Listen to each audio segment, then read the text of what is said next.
فمن يعمل مثقال ذرة خيرا يره۔ اعوذ باللہ من الشیطان الرجیم، بسم اللہ الرحمن الرحیم۔ السلام علیکم ورحمۃ اللہ وبرکاتہ۔ ناظرین، آج کی ہماری حدیث ہے عن ابن عمر رضی اللہ عنہما قال قال رسول اللہ صلی اللہ علیہ وسلم المؤمن الذي يخالط الناس ويصبر على اذاهم اعظم اجرا من الذي لا يخالطهم ولا يصبر على اذاهم، رواہ الترمذی۔ سیدنا ابن عمر رضی اللہ تعالیٰ عنہما سے روایت ہے کہ رسول اللہ صلی اللہ علیہ وآلہ وسلم نے فرمایا، وہ مومن جو لوگوں سے ملتا جلتا ہے اور ان کی تکلیفوں پر برداشت کرتا ہے، وہ زیادہ بڑے اجر کا مستحق ہے اس مومن کے مقابلے میں جو لوگوں سے کنارہ کش رہتا ہے اور ان کی تکلیفوں کو برداشت بھی نہیں کرتا۔ اسلام میں معاشرت، صبر اور حسن اخلاق کی کیا اہمیت ہے، وہ اس حدیث سے ہمیں اندازہ ہوتا ہے۔ ہمارا دین اسلام ایک مکمل ضابطہ حیات ہے جو انسان کو صرف عبادات نہیں سکھاتا بلکہ معاشرت، اخلاق اور لوگوں کے ساتھ رہنے کا سلیقہ بھی عطا کرتا ہے۔ نبی کریم صلی اللہ علیہ وآلہ وسلم کیا یہ جو حدیث ہے یہ ہمیں بتاتی ہے کہ ایک کامل مومن وہ نہیں ہے جو لوگوں سے الگ تھلگ رہے، اپنی عبادت جو ہے وہ تنہائی میں کرے، بلکہ وہ ہے جو لوگوں کے درمیان رہ کر صبر، برداشت اور حسن اخلاق کا مظاہرہ کرے گا۔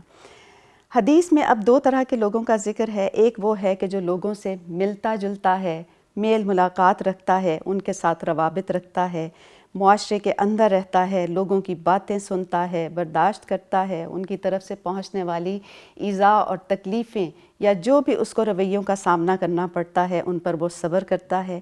اور دوسرا مومن وہ ہے کہ جو الگ تھلگ رہتا ہے، نہ لوگوں سے ملتا ہے، نہ ان کی باتوں کو برداشت کرتا ہے۔ تو رسول صلی اللہ علیہ وآلہ وسلم نے یہاں واضح فرمایا ہے کہ پہلا مومن اللہ کے نزدیک زیادہ بہتر ہے، اور اس کے بہتر ہونے کی وجہ جو ہے نمبر ایک صبر اس کا، دوسرا ہے حلم، برداشت اور اس کی اندر پائے جانے والی ایثار جیسی صفات ہیں۔ اسلام کا مزاج یاد رکھیں اجتماعیت کا ہے۔ ہمارا دین، ہمارا اسلام جو ہے وہ فرد کو اکیلا نہیں چھوڑتا بلکہ اسے ایک امت کا حصہ بناتا ہے۔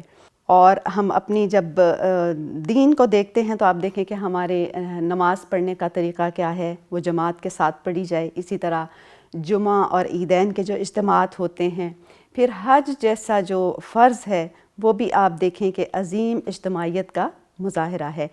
یہ ساری چیزیں اس بات کا ثبوت ہیں کہ اسلام ہمیں لوگوں کے ساتھ رہنے کی تربیت دیتا ہے۔ اب اس میں جو صبر کرنا ہے لوگوں کے ساتھ رہتے ہوئے، تو صبر کا مطلب یہ نہیں ہے کہ کوئی آپ پر ظلم کر رہا ہے اور آپ خاموشی سے مظلوم بن کر اس کا ظلم جو ہے وہ سہتے چلے جائیں، بلکہ صبر یہ ہے کہ غصے کو قابو میں رکھیں، بدلہ لینے کی طاقت کے باوجود اسے معاف کر دیں، اس کے تلخ رویوں کا جواب نرمی کے ساتھ دیں، جیسے کہ اللہ تعالیٰ قرآن مجید میں فرماتے ہیں واللہ یحب الصابرین، کہ اللہ تعالیٰ صبر کرنے والوں سے محبت کرتا ہے۔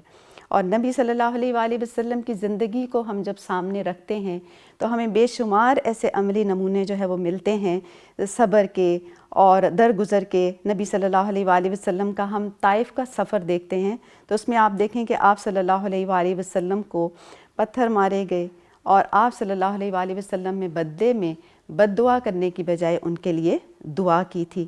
اسی طرح کوئی بد اخلاقی کا مظاہرہ کرے تو اپنے حسن اخلاق کے ساتھ اس کے دل کو جیتنا ہے اور دشمن کو اس طرح سے فتح کرنا ہے۔ اور اسی طرح آپ دیکھیں کہ اس چیز کے پھر معاشرتی فوائد جو ہیں وہ بہت سے ہیں۔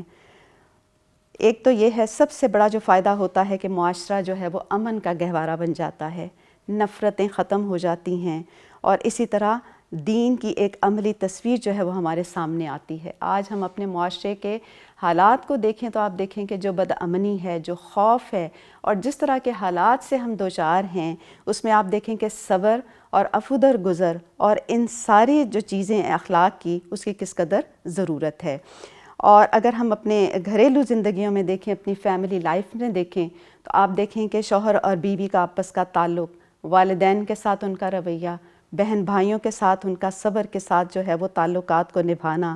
اسی طرح اگر آپ گھر سے باہر کی زندگی کو دیکھیں، آپ اپنے آفس میں ہیں، کسی ادارے میں ہیں، اسکول میں ہیں، کہیں بھی آپ جاتے ہیں تو یہ اختلاف کے باوجود دوسروں کے ساتھ جو ہے وہ خوش اخلاقی کے ساتھ پیش آنا.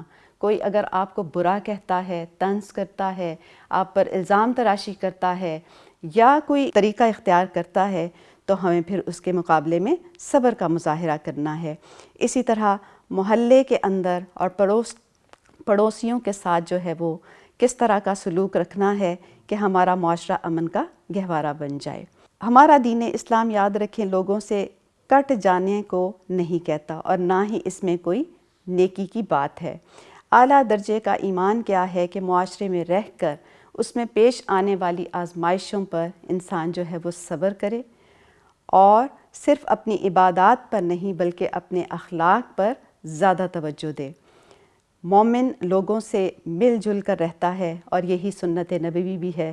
لوگوں کی ایذا پر صبر کرنا انسان کے ایمان کی علامت بھی ہے.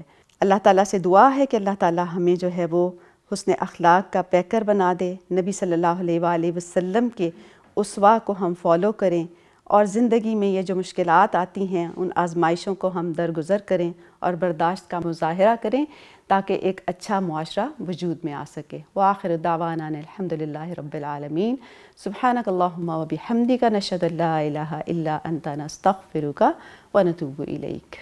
فمن يعمل مثقال ذرة خيرا يره